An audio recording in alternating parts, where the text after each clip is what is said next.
नमस्कार, मैं उत्तम कुमार। आप देख रहे हैं जीरो टू अप जानकारी। रूस के राष्ट्रपति व्लादिमीर पुतिन 4 और 5 दिसंबर को भारत का दौरा करेंगे। ये साल 2021 के बाद पहली बार होगा जब व्लादिमीर पुतिन भारत रूस वार्षिक शिखर सम्मेलन के लिए भारत में होंगे। राष्ट्रपति पुतिन की इस यात्रा के दौरान भारत और रूस अतिरिक्त S-400 सिस्टम, सुखोई 57 लड़ाकू विमान को लेकर रक्षा समझौता पर बात आगे बढ़ा सकते हैं। इसके अलावा रूस कच्चे तेल पर अमेरिकी प्रतिबंधों के बीच ऊर्जा क्षेत्र में सहयोग पर भी वार्ता हो सकती है। ऐसे में आज पहली खबर में बात इसी पर की जाएगी। पुतिन का भारत दौरा दोनों देशों के लिए कितना अहम साबित होगा। रूस के विदेश नीति सलाहकार यूरी उसाकोव ने रूस के सरकारी टीवी से कहा कि पुतिन की भारत यात्रा भव्य और कामयाब होगी। विश्लेषकों भी मान रहे हैं कि पुतिन की ये यात्रा भारत और रूस की रक्षा संबंधों को और मजबूत कर सकता है और वैश्विक सुरक्षा को नया आकार दे सकती है। भारत के पब्लिक ब्रॉडकास्टर दूरदर्शन से बात करते हुए पूर्व राजनैतिक retired major general Manjeev Singh Puri ने कहा कि दुनिया के दो अहम देश रूस और भारत का उच्चतम स्तर पर साथ आना महत्वपूर्ण है। हाल ही में ऑपरेशन सिंदूर के दौरान रूस से मिले हथियारों, खासकर S-400 ने भारत के लिए अहम भूमिका निभाई है।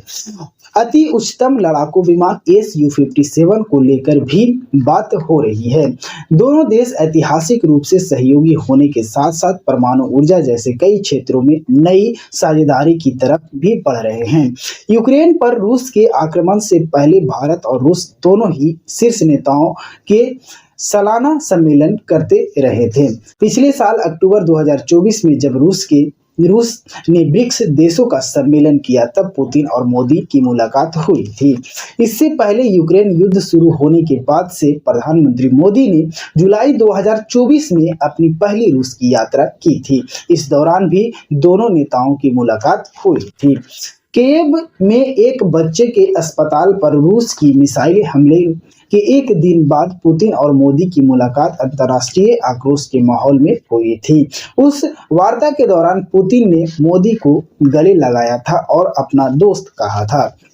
नरेंद्र मोदी की रूस की 2 यात्राओं के बाद पुतिन की संभावित भारत यात्रा को लेकर मीडिया में रिपोर्ट आने लगी है। ब्लूमबर्ग ने अपनी रिपोर्ट में लिखा है, इस साल जब प्रधानमंत्री मोदी रूस में पुतिन से मिलने गए तब अमेरिका में इसे लेकर चिंता पैदा हुई। अमेरिका यूक्रेन युद्ध को लेकर रूसी राष्ट्रपति को अलग थलग करना चाहता है। हालांकि अमेरिका के ये भी समझता है कि एशिया प्रशांत क्षेत्र में चीन के प्रभाव को संतुलित करने के लिए उसे भारत की जरूरत होगी। पुतिन का ये भारत दौरा ऐसे समय में हो रहा है जब हाल ही में पुतिन और अमेरिकी राष्ट्रपति ट्रंप के बीच वार्ता विफल रही। ट्रंप और पुतिन ने अगस्त में अलास्का में बैठक की थी जिसका कोई खास नतीजा नहीं निकला था।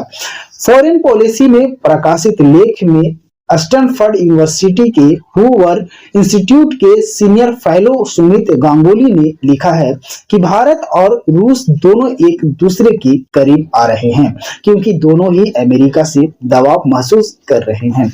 भारत रूस से बड़ी या मात्रा में कच्चा तेल खरीद रहा है। इस वजह से हाल के महीनों में भारत ट्रंप प्रशासन के निशाने पर भी रहा है।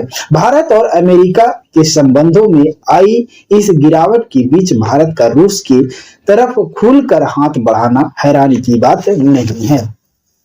सुमित गांगुली अपने लेख में लिखते हैं कि कई रिपोर्टों से ये संकेत मिल रहे हैं कि अगले भारत रूस शिखर सम्मेलन दौरान कई देशों कर सौदों और समझौतों पर चर्चा होगी। इनमें सुखोई 57 लड़ाकू विमानों को लेकर समझौता भी शामिल है। पुतिन की इस यात्रा में से भारत और रूस दोनों की तरफ से दुनिया को एक संदेश जरूर जाएगा कि दोनों के पास शक्तिशाली दोस्त हैं। फॉरेन पॉलिसी ने लिखा है कि निश्चित रूप से ये संदेश अमेरिका तक पहुंचेगा, लेकिन ट्रंप भारत और रूस के बीच आ रही इस नई गर्मजोशी पर क्या प्रतिक्रिया देंगे ये कोई नहीं जानता।